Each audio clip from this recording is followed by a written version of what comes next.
Hey, good evening, guys. It is Thursday. It is weekend eve, and we are practically there. Bollocks this evening. And Lenny, what studio are we in? We are in the Bozard Ford studio. It says it right behind me. I can read with the back of my eyes. And it's on the logo. Sound off, Lenny. Why? But it's you. It is me, but it reverbs like from 30 seconds ago. Hey, you guys just hopefully had a beautiful Thursday, and thank you for spending your dining room hours with us, if that's what it is, or I guess it's a little early. Not for Florida necessarily. It's a good point. It's a good point. All right, but I got to pay some bills first, and I'm talking about Bozard Ford Lincoln in St. Augustine. Their goal is to make sure your time and experience buying a car is stress-free, fun, and enjoyable. Bozard is a family-owned Ford dealership that has been in business since 1949. Bozard Ford Lincoln has been the recipient of numerous dealer awards, including being ranked #1 automotive dealership in the nation by Dealer Rater.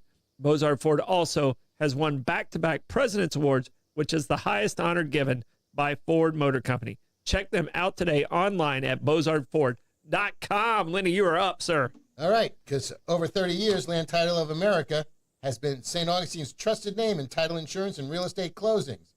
Locally owned by Stephen Collins, this family-run company blends personalized service with cutting-edge technology to ensure smooth, accurate closings. Closings. Clothing? Yeah. I got clothing. Yeah. They do closings. No call centers, no hassle, just real people ready to answer your questions and meet you where it's most convenient. Located at 100 South Park Boulevard, or text Stephen directly at 904-501-4481. Land Title of America, your local title company, insuring America's land one title at a time. And you can catch them Wednesdays following our show here on the 904 Now. There you go. All right, A.D. Davis Construction. When quality matters, trust A.D. Davis Construction, North Florida's expert in high-end homes, commercial builds, renovations, and historic restorations. With over 71 years of experience, their dedicated team delivers craftsmanship you can count on and relationships built on trust. They don't just build buildings. They build confidence with integrity, performance, and results that keep over 90%. It says 85. I know it's 90% of their clients coming back. From concept to completion, choose A.D. Davis Construction, where your vision meets their legacy of excellence. Who else you got over there? I got one of my favorite places. I was just telling you about a new sandwich on the menu there. Or at least it was new to me. The Irish Cuban. Because at Meehan's, you can eat, drink, and be Irish at Meehan's Irish Pub and Seafood House right on the waterfront in downtown St. Augustine. Whether you're craving classic corned beef and cabbage, fresh seafood from the Raw Bar, or their famous bangers and mash, Meehan's is where the locals and visitors feel right at home. Grab a pint in their cozy Irish pub, unwind upstairs at Johnny's Oyster Bar with stunning views of the Matanzas River, or kick back in the backyard with tropical vibes and Caribbean-inspired menu. The pints are cold, the food's unforgettable, and the welcome is always warm, only at Meehan's.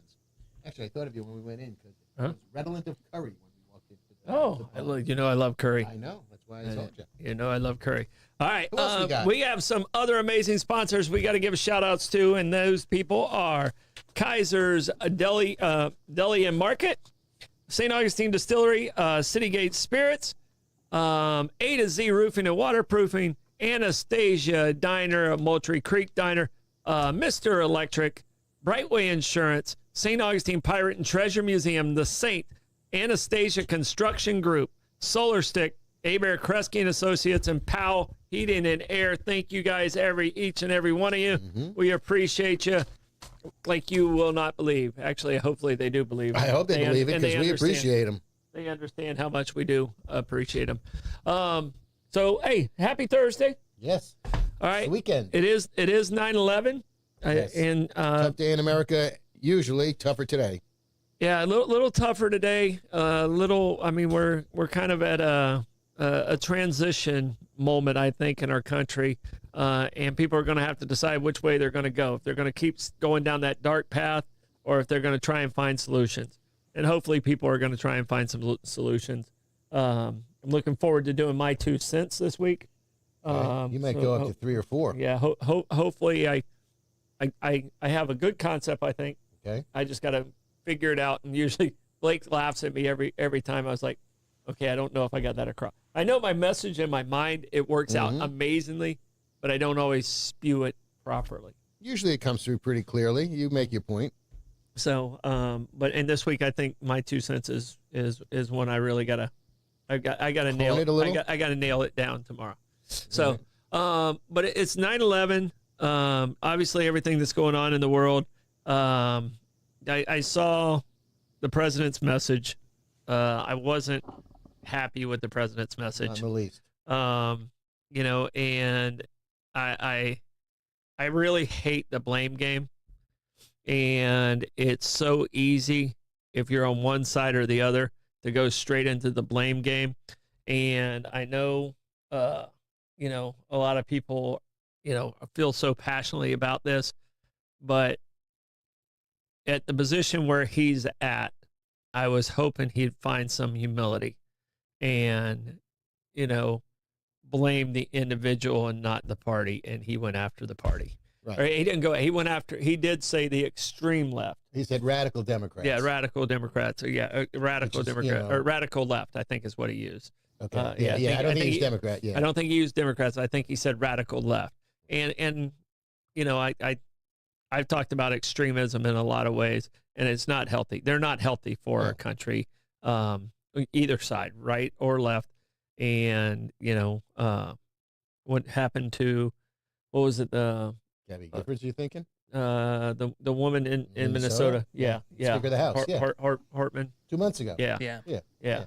And you know, and nobody came out screaming about the radical right. They said it was horrific. No, that's not true. They did. They definitely did. Okay. You know, and that's, I mean, there's been attacks on both sides. Nothing like this. Right. But I mean, it's not getting the publicity because she wasn't a household name. Yeah, she was just an elected official in her own home who got gunned down. Well, I mean, in like Shapiro's house catching on fire. Oh, right. I mean, you know, that caught Gabby some. Gifford. It made me flash back. You know, I told you when you came in. Yeah. It made me flash back to when I was graduating college, and a gentleman by the name of Allard K. Lowenstein, who was a one-term congressman in my district when I was growing up. He was there in 69 to 71. He was on the Stop the War Party. He was, you know, he started the Dump Johnson movement. Things of that nature. He was a Democrat. Who actually was very friendly with conservative Republicans, William F. Buckley, Donald Rumsfeld, who he worked with in Congress, who all supported his candidacy. But conservative Republicans then are different. Are not the same as a conservative Republican now. Correct. You know, and a conservative different type of conservatism. Yeah, and you know, where you talk about bringing in the church and state and stuff like that, the Republicans act like they're the only ones that have any religious backbone to them whatsoever. Right. Like they feel they have the monopoly on religion, which is ludicrous too. And divisive in a lot Democrats of ways love their children too. All right, Republicans love their children too. So whichever side you're on and whichever side you need, my brain keeps taking me back to that song. You know, the Cold War. I feel like we're in our own Cold War within the United States. Look, did you hear what the governor of Utah said yesterday? He spoke, you know, with absolute sadness in his voice, but he spoke about, you know, how this was not a good thing. I can get you the quote. Or Blake, you can get the quote for me, maybe, the governor of Utah. He was calm. He was measured. He was distraught. And he started with saying, look, my words are not going to heal the country, but, you know, this has got to end. He didn't blame anybody. He didn't do anything like that. He just said, this is just horrific and it's got to stop. So, and that's where I was hoping the president would be. And a lot of times the president throws things out there and then he kind of reviews it and then he kind of backpedals and goes. And this is one of those times I hope he does that. And he still, because he's still the president, he's still the one people are going to listen to the most on the left and the right. You might, I mean, when I say listen to, they're going to hear him, Right. not necessarily listen. Well, and I think the healing has to start there. and he needs to remember that he's the president of the entire United States, Yep. not for the 72 million people that voted for him, but also the 70 million people that did not vote for him. And he needs to be the president for everyone, So especially now. I believe the quote was, "Our nation is broken," and said that for those who celebrate even a little bit at the news of this shooting, I would beg you to look in the mirror and see if you can find a better angel somewhere. He had more to say than that, but he was very eloquent, and was trying to broker peace. Well, I'm going to go back 250 years. Okay, George Washington. It's as pertinent today as when he said it in his farewell address in, 1791-ish, give or take. And, this is a quote from George Washington's farewell address. "The alternate domination of one faction over another, sharpened by the spirit of revenge, natural to party dissension, is itself frightfully despotism." He was warning us then. Yeah. That you can't put party over country. That's the whole thing, and I think that's the point I was trying to make yesterday is, you're a father first, for Charlie Kirk's sake, and that's, you're a husband first, and then you're an American after that, and then your party should not define who you are. Correct. And that's one of the messages I really want to get into with Troy's 2 cents tomorrow is don't put politics over your own person. And because I think people get lost and forget to be who they truly are because of their politics. And if that starts to happen, you've lost your whole self. So and the algorithms don't help. You're led on these phones down the primrose path of where they want you to go, instead of where you necessarily want to go, because you're only getting exposure to, your own echo chamber. Yeah. And it definitely feels like there are like some platforms on there that like as soon as you see like one thing, like they just keep pushing hard. Like I'm on X, Twitter a lot, like and like I know like immediately, boom, you get like as soon as you see like the Charlie Kirk post, you see like all this, and it's just awful to see. So I just don't know what to think. And another thing as well, and when your own platform founder or owner goes on his own account and says the left is responsible for murder, that just no. So he doesn't know what happened in Minnesota. Okay. Yeah. Well, I mean, for a bright man, he needs to get out more. Well, the whole thing is, and I think there's been 25 political assassinations, attempts in like the last 8 years or something like that.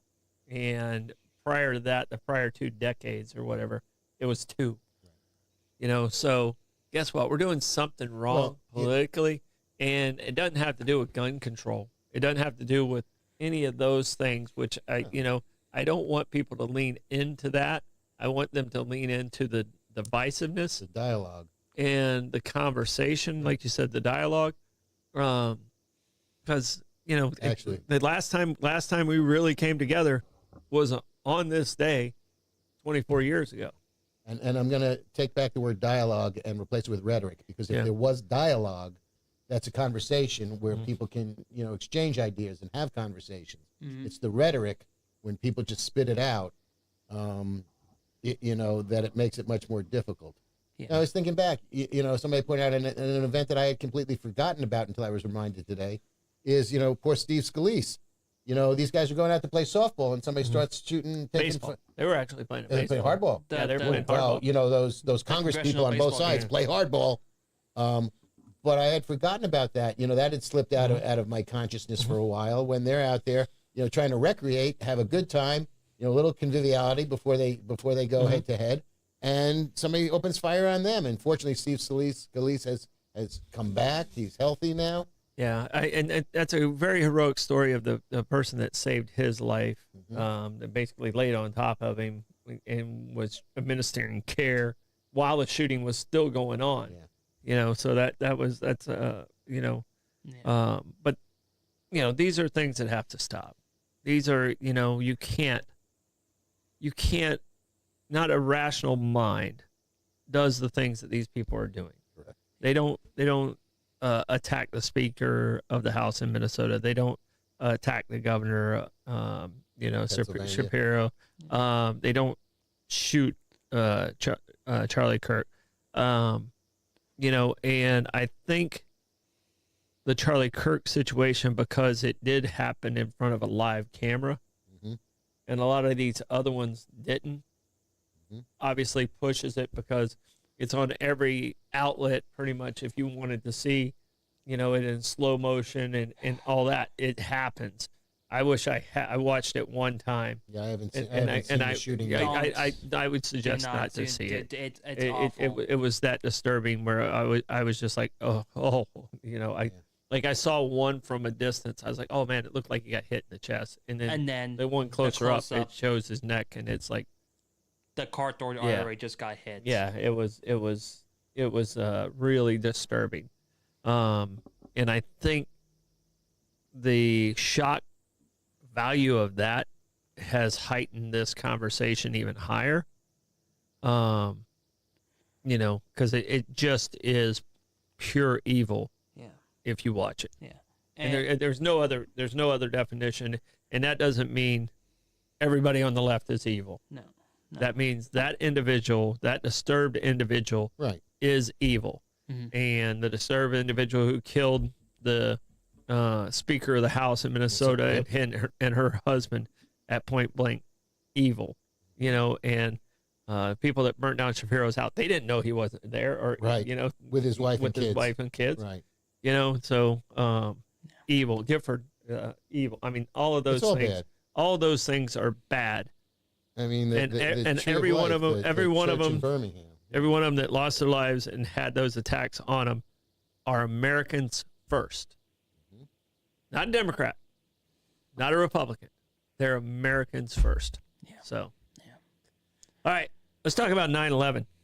Okay. All It's a right. rough day too. Yeah, a rough day.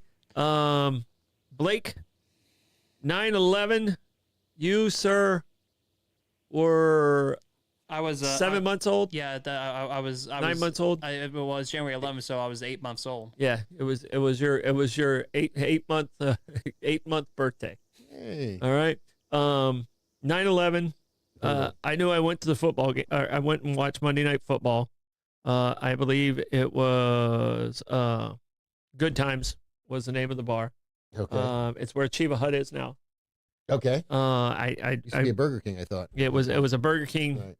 50, 60 years ago. One thing, it was Denver Broncos versus the New York Giants. Okay. I didn't remember that, but I mean, I knew I was out there, and I had a couple of my interns at the time were out, and we were having some drinks. Mm-hmm. And the next day, the interns are there with me. We're listening to Lex and Terry. I don't know if you remember them. Nope. Lex and Terry was a big radio show Yeah. in the late 90s and in the early 2000s out of Jacksonville. And that's when we heard it. There was a TV just outside my office. They're still going on, by the way. Are they really? Yeah. Okay. Where are they at? In Texas? Trying to see where exactly they're at. But let's see. Try and play. Changed name to Texan Larry. Yeah. Let's see. Yeah. All right. But Yeah. that's not as important to the story. Right. But you can let me know that in a bit. But we went out and we turned on the TV immediately, and in my lifetime, there's two events that really, really stand out: the Challenger blowing up and 9/11. Okay. You know, those are the two I almost remember everything throughout the day. And, you know, because when those towers went down, you know, we thought there was 20, 30,000 people in there, you know, and it sounds, it's awful to make this statement, but it's like, I think we're very fortunate that Could've been much worse. only 3,000, you know, to 4,000 people lost their life. And horrifically, the majority of them were firefighters. Mhm. or Yeah, a good quantity of them. I don't know if it was the percentage. majority. I don't know if it was the majority. There was but a lot of. I mean, there was like 300 firefighters. Mhm. Yeah, so that's it was almost around 10, it's almost 10%. Yeah. Yeah. I knew two of them, two of the firefighters. One is fortunately still alive. God bless Al Fuentes. What a human being he is. He's just a rock. And Terry Hatton, who was the captain of Rescue 1, which was the station right next to the Trade Center. His father was a firefighter before him. Terry was up there. I had the privilege of catering his Jack and Jill bridal shower in one of my restaurants when he was engaged to be married. Guy was great, and you know. So you were in New York. In New York, New York, yeah. New York. We could see the towers burning from Long Beach. Okay, across the so water. you were in Long Beach. You were yes. in Long Beach not at in the time. city. It wasn't when you were in the city and No. spending time in the city. But you could see The towers burned. the towers burning. Could you see when they disappeared? Yep, because Okay. they were there and then they weren't. Yeah. What that was plume of smoke went on. that? Were you watching on TV or were you watching it live? No, I was watching it on TV, though. Then after the fact, well, no, we went down to the Bayfront first because it would be like if you walked to the Matanzas River and looked across. But yeah, you could go to Reynolds Channel, which is basically an extension of the Intracoastal, and you got a clear view of Manhattan, and you could see the smoke billowing out of the towers, and then went back in and watch it, and by that point in time, half of the paid fire department of Long Beach and the volunteers were in their cars, in their trucks, heading into Manhattan. They were on their way in, and they went in there, and they spent days in there working. After the fact, fortunately, none of the Long Beach firefighters were hurt in that episode. But they spent a lot of time on the pile, and they went in there, and they were working. And a gentleman who I served on the city council with, a lovely gentleman by the name of John McLaughlin, was a lieutenant in the New York City Fire Department and is still suffering. And boy, talk about a rock. He got some lung damage after working on the pile. And you know what he did? He just ran on the boardwalk and ignored doctor's advice and basically ran himself back to health. Cleared his lungs out, and he's just doing fine. I mean, it's still when my grandmother got throat cancer, the doctor, told her she had about 6 months to live, and she's like, "All I need to do is see several more doctors, I'll be all right." And 6 months apiece? yeah, Nice. unfortunately, it didn't work out. The math didn't work out for her, but her sense of humor was still there. But the only firefighter I know is John here in town, and he's in that very famous painting, sitting down, just pure exhaustion with the helmet beside him. And he lives here locally. Just strapping. I mean, just a guy like you look at him and go, "You're not gonna fuck with him." No. Yeah. No. And just you just look at him and go, "If we get in a bar fight, I want him on my side." Right, exactly. And you can tell those guys. But what was, as a Floridian, we're very close to the space shuttle, and we felt a connection with the space shuttle. It's on our coin. Right. All right. As a New Yorker, I think you had to have a feeling of, I mean, the entire country felt under attack. Felt under attack, but I think where you're sitting, your emotions were different than mine.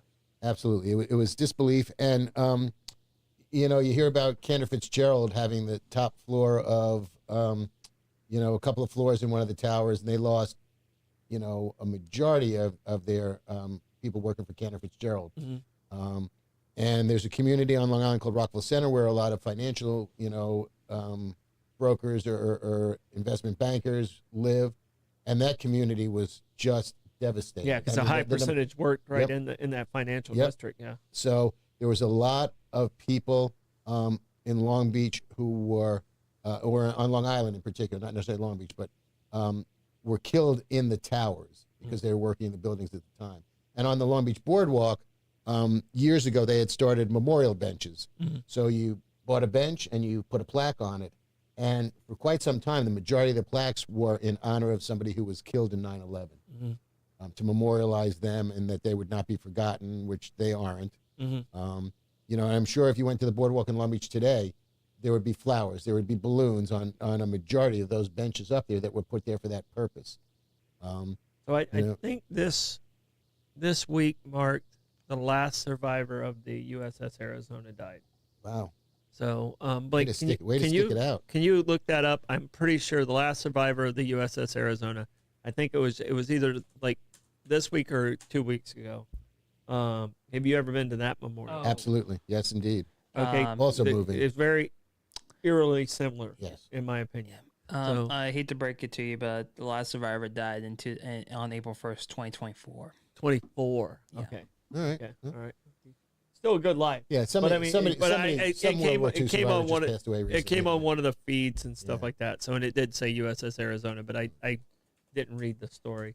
But I look at Ground Zero and standing over top of the Arizona, because people are very quiet. Mhm. They don't know what to say, and I think some of those similarities are definitely there, and it's to me, Yeah. it's both symbolizes attacks on the United States on our soil. Right. Those Which we're not used to. those are the two biggest attacks on our soil in Our lifetimes. Well, Well, definitely. not even well, right. well, yeah, in right. the last 200 years. Yeah. Because I mean, the last time we actually had an invasion was in War of 1812. 1815 or whenever when it ended. So, yeah, because well, I guess it ended at the end of 14, but they signed the treaty in 15. Right. Thank It's you, like- Jean Lafitte. Yeah, yeah. I love that story. So, but I mean, so that's really the last true battles Here. Yeah. that actually took place on our soil. Well, in all candor and fairness, unless you want to talk about the Indian Wars. The Indian Wars, but we were attacking. because right, we were attacking them. Yeah, Yeah. yeah. I would say that was more their soil than ours. At that Right. point. Well, So that's the point. It's we claimed you know, it to be ours. right. Yeah. Yeah. There was I had Yeah. a corollary to that, but I don't remember it. No, it's not appropriate at this point, so Mhm. I'll come back to it at a later date, I am sure. All right. Anything else you want to talk about on 9/11? You got a lot of stuff here. Well, these are just points. We spoke about the governor of Utah. I did the George Washington. The fact that you and I were talking earlier that there were two other strikes during 9/11 on September 11th, and Mhm. one was in Shanksville, Pennsylvania, where they fought off the terrorists and took their own lives to save it Mhm. from going into the White House or whatever Mhm. whatever that target was, Mhm. and the Pentagon. And the eerie similarity with the Pentagon is on September 11th, 1941 was the day they started construction on the Pentagon. Yeah. And then you did the math for me. What is it? It was 60 years 60 later. years. Yeah. The plane flew into the Pentagon. So that was sort of, bookending in a not pleasant way. Yeah. We're on the 84 Right. year anniversary of the start of the Pentagon. Right. Yeah. But I mean, the Let's Roll group Yep. and some of those phone calls Oh, yeah. are just heartbreaking. Absolutely.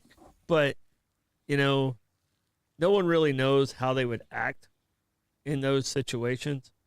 But their families have to be so proud because they Mhm. literally could have saved thousands of people's lives. To be able to get that last phone call in, I mean, I think there was 100 and something people on that flight. And It's just heroic. Yeah. and a lot of people were saying, did it get shot down or did I don't know. There's so many conspiracies about 9/11. It frustrates me because Yeah. I feel it's you're saying a statement that you don't have all the facts, Right. and it's disrespectful to the family members that actually lost their lives in a lot of ways. Yeah, it's definitely unfortunate to hear like a lot of the conspiracy theories about September 11th and attacks that day and like the aftermath of it, like the whole Bush to 9/11 stuff. So it's definitely unfortunate. And I'll also say for like my younger generation that didn't experience 9/11, like if you go into like meme rooms, like chat forums, subreddits, you will see 9/11 memes like a lot, and it's like Yeah, about the conspiracies and not necessarily there are some conspiracies, but more just like on the lines of like, okay, we're going to use 9/11 as a punchline for something. Mhm. So Well, Yeah. that's not cool either. yeah, no. Yeah. But you know, I don't know if either of you caught what W had to say, President Bush. But he came out and he was on target. He was on point. He was poignant. He was doing what he was sounding presidential. Obama sounded presidential. Actually, I haven't heard anything or anybody say anything about Ice Cream Joe. No, I don't think he's talking. Yeah, which is too bad. I think they've kind of just said, all right, Right. we need to protect him, which they should have been doing. Well, yeah, which is interesting because they could have easily protected him. They knew they didn't have to put him out there.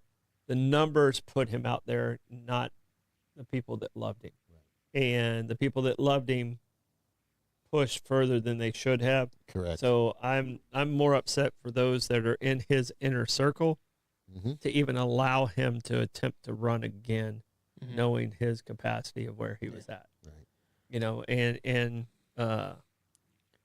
I don't think it would have changed the outcome because I don't think the Democrats had anybody. If they had somebody, I think they would have used that person. They could have, yeah, because I don't think Kamala, even if she started as the front runner, would have pulled it out. No, she doesn't have likability numbers. No, not at all. But interesting now because I guess she just released a book, and in that book she was questioning. I guess we should have paid more to. There was some pull quote on it that. About Biden. Yeah. You were there, but she was there though. She could have just called it out right there. Yeah. Well, that's what I'm saying. Well, the people that are in his inner circle failed him. Yeah. I'm not blaming Joe. No. No, because he might not have known what he was doing. We're going to be there. We're all going to be there Right. at some point. Yep. It definitely Blake, is. don't let me run for president if I'm acting like that. No, I definitely not. But Can we not let you run for president even if you're not acting like that? Well, you never know. We can save you from yourself. You just never know. All right. I'm still a young 58. I can write your press. No worries. See, I still got 20 years to get there. But Yeah. but let me Hopefully ask. those numbers are going to start coming down.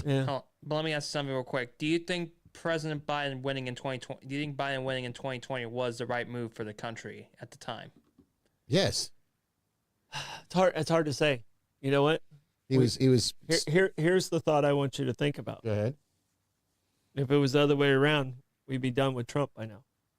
Fair point. Well, I don't know. We would be. Because he'd be younger. He'd be younger, and it'd be less of an issue for him running for a third term. Yeah, but it would be two consecutives, and Right. And the way it's written, the only thing he can really throw in there is, well, it's not consecutive. Right. So. It's a fair point. You got to wonder, and how did things, time out and work out that way? Yeah, I definitely do believe if Trump did win in 2020, like first of all, Mike Pence will still be the vice president. Like people will still have they might still dislike Trump, but they won't have the vitriol that Trump has. There will still be divisiveness with Trump when it comes to that. The Democrats and Republicans would still be at each other. Yes. Sure. And but there might be less. He'd probably be impeaced 6 more times, and the government nothing would happen. Waste of time. Nothing would Exactly, happen. waste of time. But I still would have thought that at least the Democrats would both take the House and the Senate in that same election, though I will say. But if it went the way like Trump winning, I still would have thought. I can tell you right now what I'm seeing. The Democrats are going to struggle. They're going to have their strongholds. They're going to keep their strongholds in California and New York and Illinois. But I think all those that are purple got a little redder, and the Democrats have to figure out how to make the colors and come up with a true platform that's not.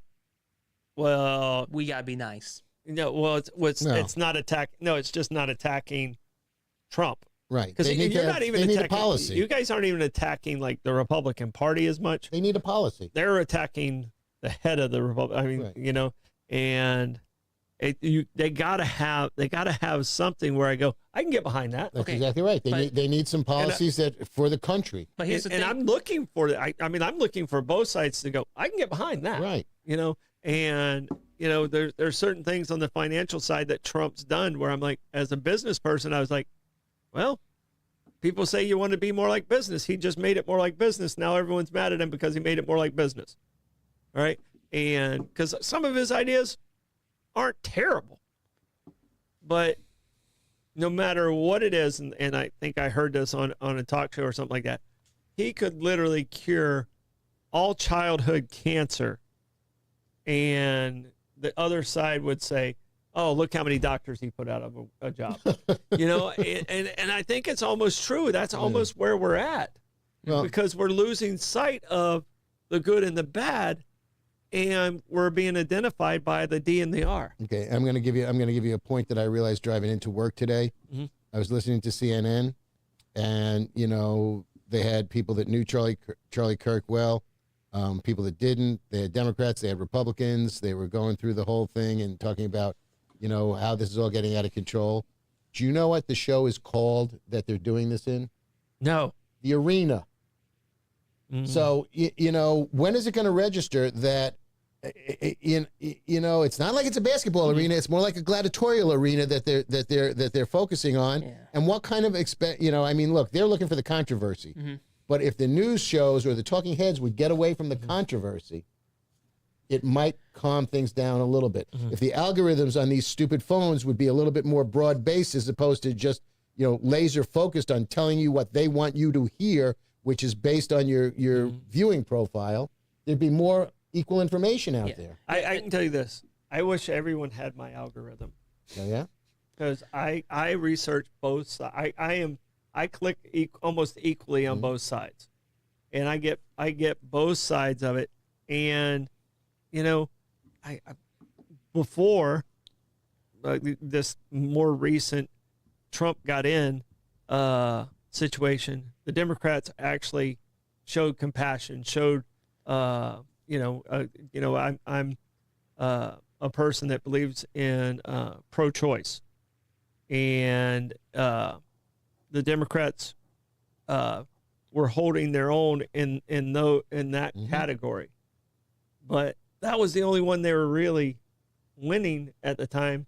And instead of leaning into freedom of speech, leaning into pro-choice, leaning into things that make a positive impact on every American, they leaned into the transgender thing.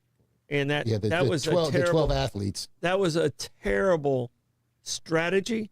Now, still have compassion. Right. I'm not saying take away that compassion, but that can't be the front of your campaign. Right. And it just can't. And it affects so few people and pisses off more. It pisses off everybody on either side.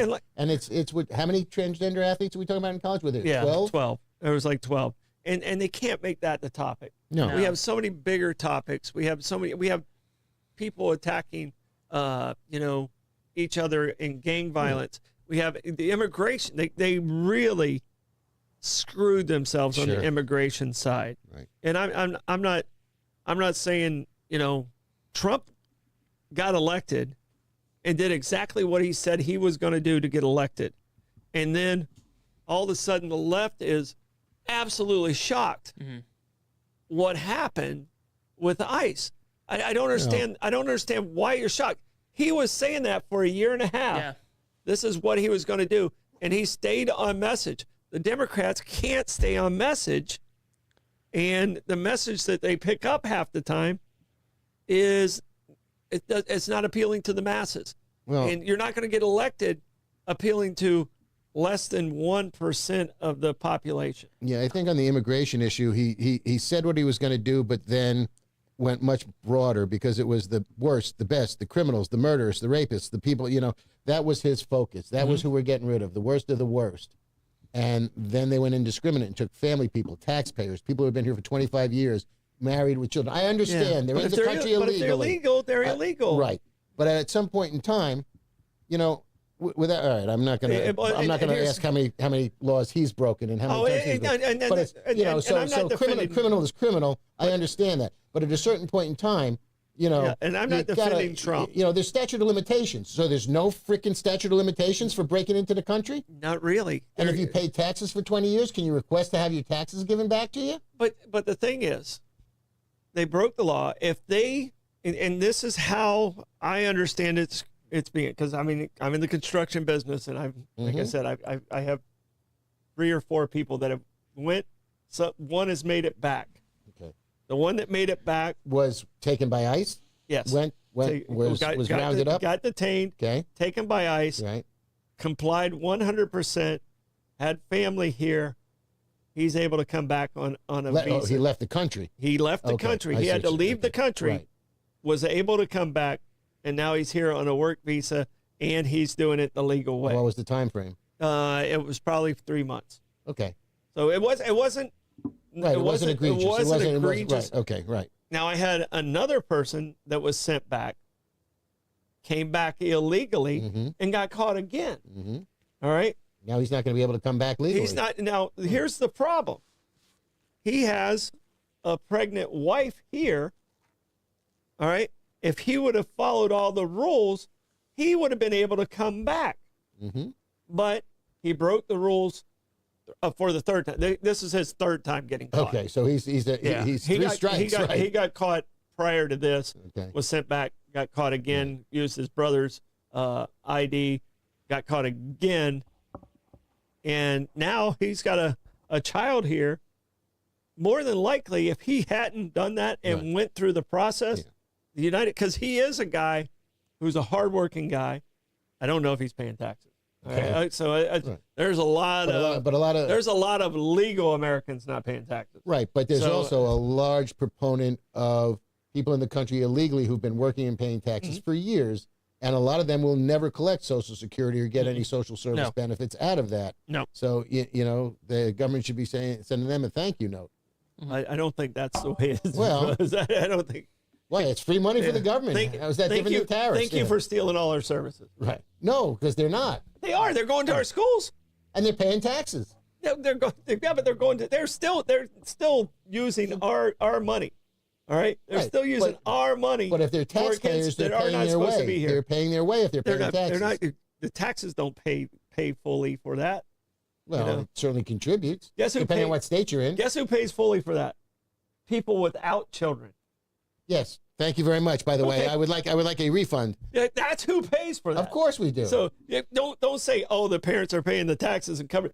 That doesn't cover. that's that doesn't cover the nut. right. And the You horrible can't thing stay in about that. business without the dinks. Well, the horrible thing about that is too, as people get older or their children get out of school, Mm-hmm. they also forget that somebody paid for their children to go to school. Yeah. So there needs to be a reality there. Oh, I don't have kids in school. Well, how'd you get your education? Yeah.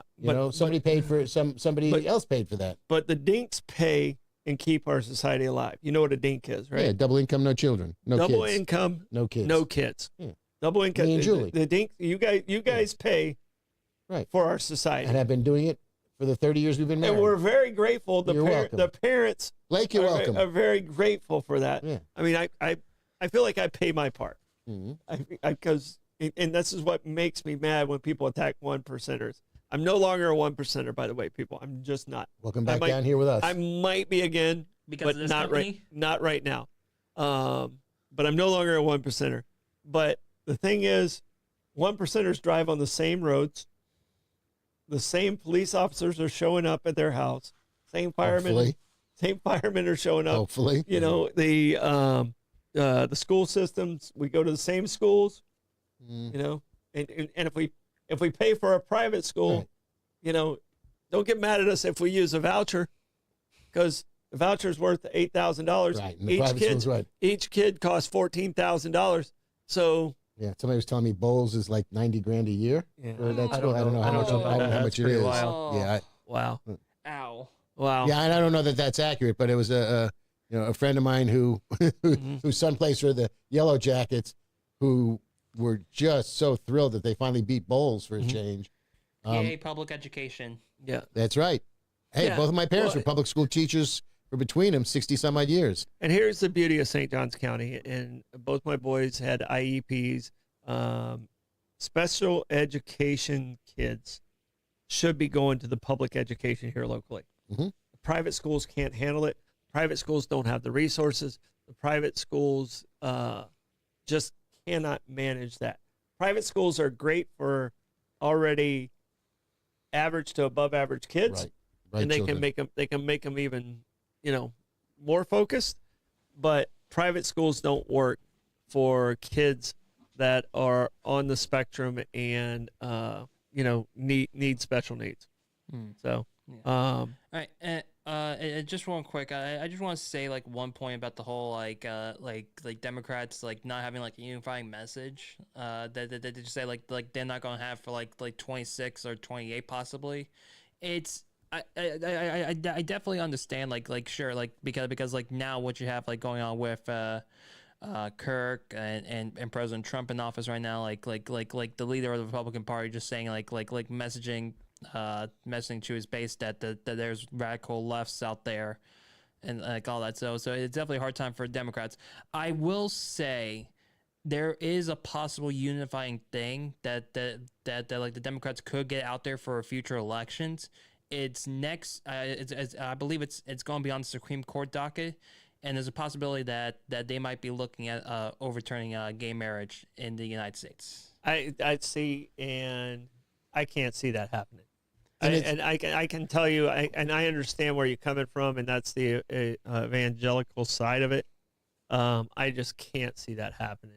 And I can't see Trump getting in back of it because there are so many proud out gay Republicans in prominence in his cabinet and in his administration. He has more than any other president's ever had. Secretary of Treasury. Yeah, he has more in his cabinet than any other president's ever had. Absolutely. And I they're power brokers in Washington, D.C. now. I can tell you this: the only Democrat I see in the dugout that I feel I could support is Mayor Pete.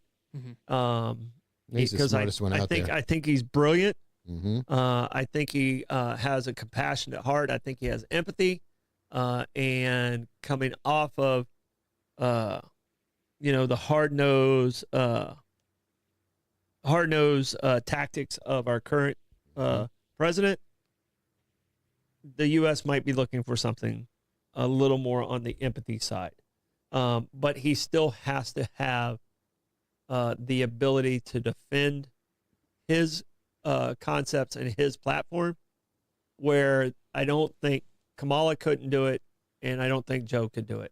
Joe got in because of longevity, the disdain of Trump. Guys like me that just didn't vote. Us guys in the middle made the difference in 2016. It was probably the most painful vote I ever did when I did vote for him, and then I couldn't do it again. I just could not do it again. Mm-hmm. So because you saw who he was. Yeah. Right. Yeah, and I definitely didn't do it the third time. Right. Yeah. And by the way, Josh, thank you for looking that up.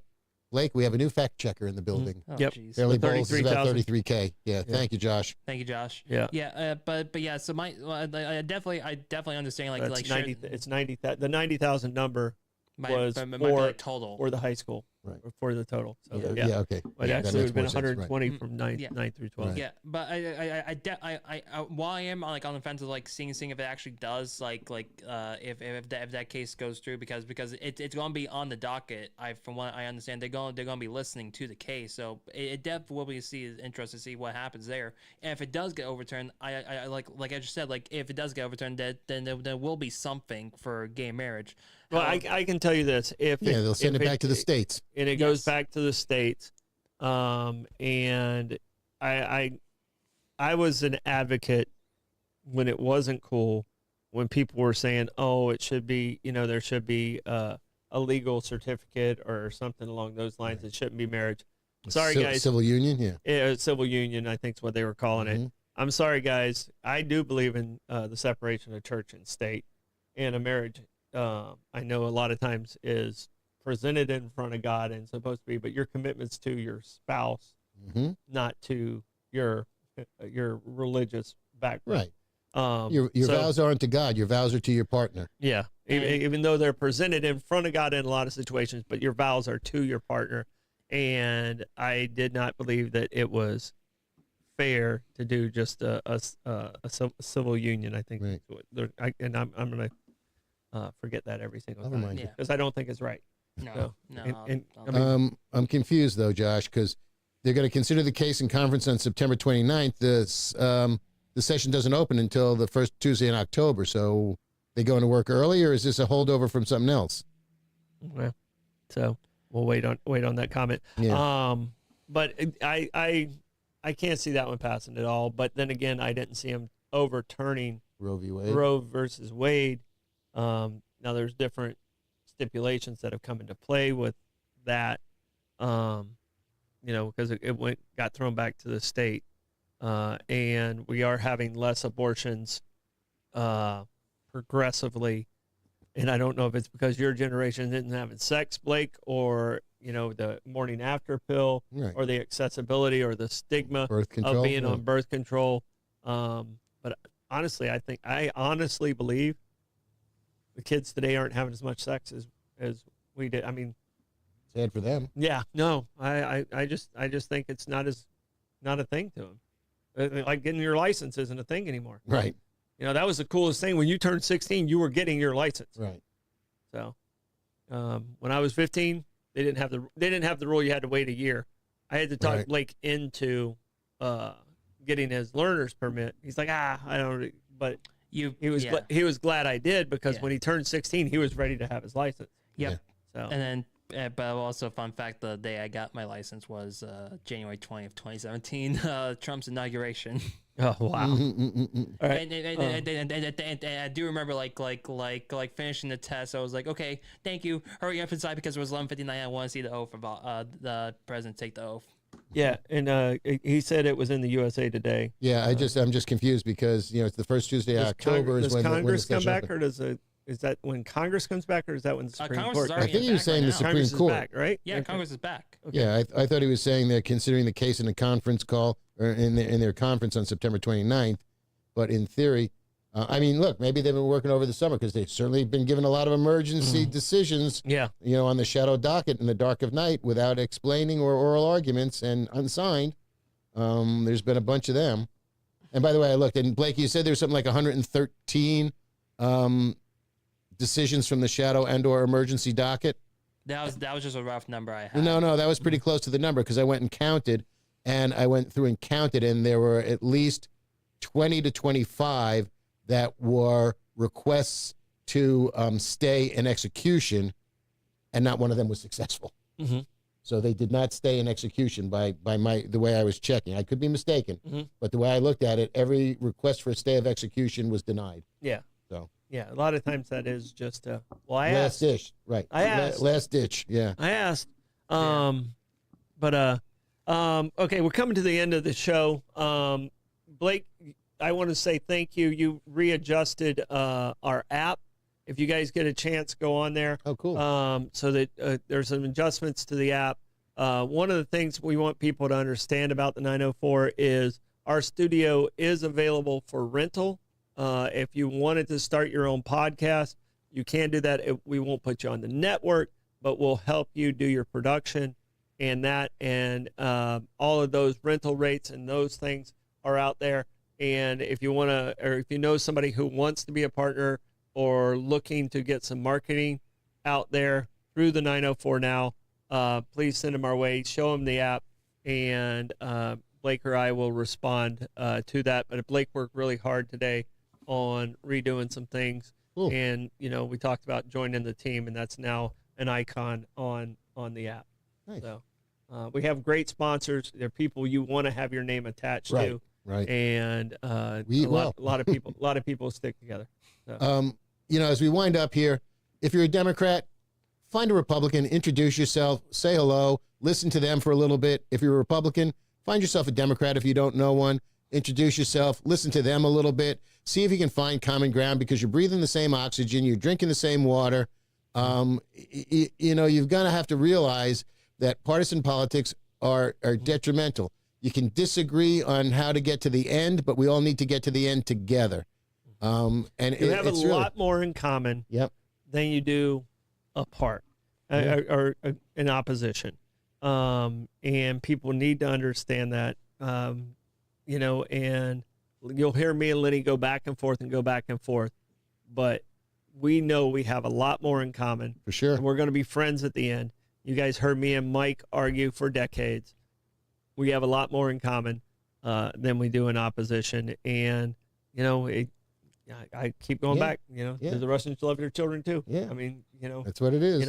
We all love, hopefully we all love our country, and you're an American first. and then Right. then you can actually you should be husband first, a father first, you know, and then you should be an American and then that. So, all right, And go Bobby, right? yeah. So congratulations, Bobby, On your your anniversary. anniversary, And the Jumbo really, Shrimps win. the shrimps, The Jumbo Shrimp? shrimp. Shrimp? There's no shrimps. Shrimps. Are they deers? I don't know. There's but, no deers. There's no shrimps. But when I'm eating shrimp, I want a lot of shrimps. Yeah, you want a lot of shrimp.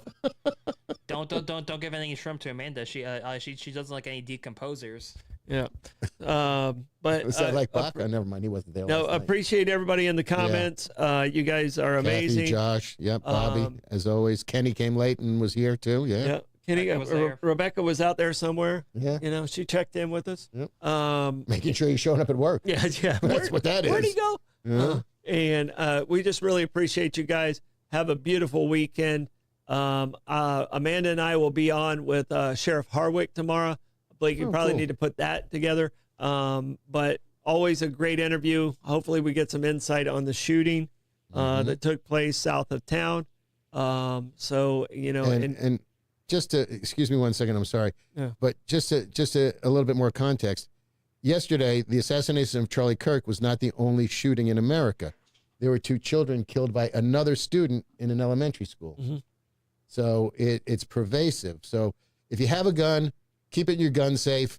Use it for hunting or, perish the thought, self-protection if you need to. But keep them away from people who shouldn't have them. And you know what? Think about the kids in school, because it's just a shame that you need, if you're a parent, and you know, there's days I'm sad that I'm not, and there's days that I'm glad that I'm not. Mm-hmm. And this is one of those times, you know, you kiss your kid goodbye, you bring them to the bus stop, they go to school. And I think there's a lot of parents that are praying their kids come home safely every day, because it's indiscriminate. It's every state in the country that's had this, or probably every state in the country has had a school shooting. I mean, there's been 45 or 50 so far this year. We're halfway through the year, and half of them in college and universities, and half of them were K through 12. Yeah. You know, it's just an untenable situation. And you know, I don't know what the answer is. I don't know many people who do know what the answer is, but you know, a little understanding goes a long way. well, we got to let parents be parents, and parents, if you are parents, you got to be parents. You're not friends. Yes. You're not friends. You know, Blake and I are friends now, but when I have to go into dad mode, he knows who the dad is, and it gets there. It's not just being the boss. He knows who the dad is, and you got to be parents first. And it's okay to be a helicopter parent. Right, and be involved in your children's lives. I don't give a crap what other people think, but that's your most valuable, possession and object in your life. And I want you to protect it, but I also want you to give them a fighting chance. Yeah, so. and let me quick correction for your comment about the 2 students. They are wounded, but they're alive. But we said that they died. So, but Oh, did I say they died? I just said they were shot. I'm sorry. Yeah, the shooter, I believe, yes, is also injured and not dead. the shooter did kill himself. Okay. All right. But I want to say thank you to you guys. I love all of you out there. I love you, Lenny. I love you, Blake. And, you know, don't be afraid to say that to each other. Yep. Because our country's more about fighting. And, you know, I hate to sound all hippy-dippy because that's your job. That's right. I'm an old white Yeah, hippie. You're an old hippie. But, I mean, you know, Just be peaceful. Yeah. Be tolerant. It's easy. It's easier to be happy. Just be tolerant. It really is easier Yeah. to be happy. And it's so much better for you. Yeah. You know, Way it's so much better for your blood pressure, your complexion, everything, your Way better. digestion. Way better for you. But thank you guys. We appreciate it. Tune in tomorrow morning. We got Sheriff Harwick, Amanda and I. We're gonna grill him. No, actually, we asked 2 questions, and he gives goes. us everything, and we just kind of let him go. One day you'll bring him in at night. Yeah. Well, maybe so. Maybe one day. Yeah. He I does like so him. many. He does so many community things out and about. So I'm happy to get him once a month when I can get him, and we schedule 4 months out. Yeah, and that's the thing that I admire the most about him. I mean, he's law enforcement, he's doing well, but his community involvement is stellar. Yeah. I mean, I am so pleased with his community involvement in St. Johns County. That's why, you know, I'll keep voting for him if he keeps doing it. Yep. So, all right. Thank you guys. Have a nice weekend. Bye.